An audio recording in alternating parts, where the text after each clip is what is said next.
Bismillahirrahmanirrahim. Assalamualaikum warahmatullahi wabarakatuh. Terima kasih sudah mampir di video kali ini.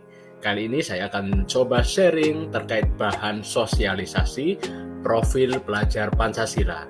Di dalam materi ini, nanti kita akan bahas bagaimana latar belakang pelajar Pancasila, apa saja dimensi profil pelajar Pancasila, dan perilaku yang diharapkan muncul pada murid setelah menerapkan profil pelajar Pancasila dalam pembelajaran.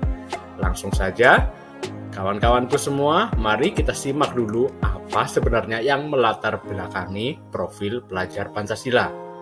Nah, kita harus simak terlebih dahulu visi dari Kemendikbudristek tahun 2020 sampai 2024.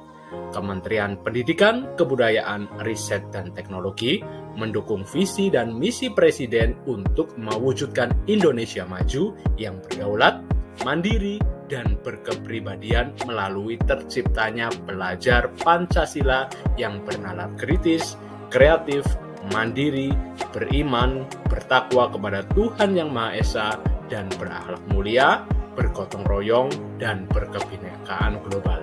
Nah, sejalan dengan perwujudan visi dan misi Presiden tersebut, Kemendikbudristek sesuai dengan tugas dan kewenangannya juga berkomitmen untuk menciptakan pelajar Pancasila. Apa yang dimaksud pelajar Pancasila? Mari kita simak bersama.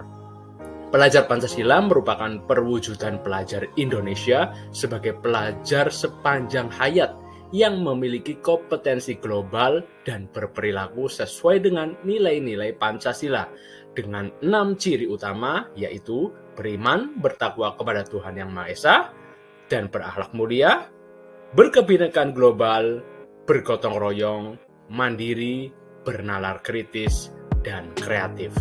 Mari kita simak ke-6 dimensi profil pelajar Pancasila tersebut. Kita bisa melihat bahwa ke-6 aspek tersebut atau dimensi tersebut sudah disebutkan. Yang pertama ada beriman, bertakwa kepada Tuhan Yang Maha Esa, dan berakhlak mulia, berkebinekaan global, bergotong royong, kreatif, bernalar kritis, serta mandiri. Untuk lebih lengkapnya, kawan-kawan bisa melihat sumber referensinya pada cerdasberkarakter.kemdikbud.go.id/profil pelajar Pancasila. Nah, kawan-kawan, mari kita bedah satu persatu. Untuk dimensi yang pertama, beriman, bertakwa kepada Tuhan Yang Maha Esa, dan berakhlak mulia, memiliki maksud bahwa pelajar Indonesia yang berakhlak mulia adalah pelajar yang berakhlak dalam hubungannya dengan Tuhan Yang Maha Esa. Ia memahami ajaran agama dan kepercayaannya, serta menerapkan pemahaman tersebut dalam kehidupan sehari-hari. Elemen kunci pada dimensi ini adalah akhlak beragama, akhlak pribadi, akhlak kepada manusia, dan akhlak kepada alam, serta akhlak bernegara. Untuk dimensi yang berikutnya adalah berkebinekaan global. Mempunyai maksud, pelajar Indonesia mempertahankan budaya luhur, lokalitas, dan identitasnya, dan tetap berpikiran terbuka dalam berinteraksi dengan budaya lain, sehingga menumbuhkan rasa saling menghargai dan kemungkinan terbentuknya budaya baru yang positif dan tidak bertentangan dengan budaya luhur bangsa. Elemen kunci dari dimensi ini yakni mengenal dan menghargai budaya, kemampuan komunikasi interkultural dalam berinteraksi dengan sesama, serta refleksi dan tanggung jawab terhadap pengalaman kebinekaan. Dimensi yang berikutnya adalah gotong royong. Pelajar Indonesia memiliki kemampuan gotong royong, yaitu kemampuan untuk melakukan kegiatan secara bersama-sama dengan sukarela agar kegiatan yang dikerjakan dapat berjalan lancar, mudah, dan ringan. Elemen kunci dari dimensi ini adalah kolaborasi, kepedulian, dan berbagi. Untuk dimensi yang keempat adalah mandiri. Mempunyai maksud bahwa pelajar Indonesia merupakan pelajar yang mandiri, yaitu pelajar yang bertanggung jawab atas proses dan hasil belajarnya. Elemennya adalah kesadaran akan diri dan situasi yang dihadapi, serta regulasi diri. Kemudian elemen yang kelima adalah bernalar kritis. Mempunyai maksud bahwa pelajar yang bernalar kritis mampu secara objektif memproses informasi, baik kualitatif maupun kuantitatif, membangun keterkaitan antara berbagai informasi, menganalisis informasi, serta mengevaluasi dan menyimpulkannya. Elemen kunci dari dimensi ini adalah memperoleh dan memproses informasi dan gagasan, menganalisis dan mengevaluasi penalaran, merefleksi pemikiran dan proses berpikir, serta mengambil keputusan. Kemudian dimensi yang keenam adalah kreatif. Mempunyai maksud bahwa pelajar yang kreatif mampu memodifikasi dan menghasilkan sesuatu yang orisinal, bermakna, bermanfaat, dan berdampak.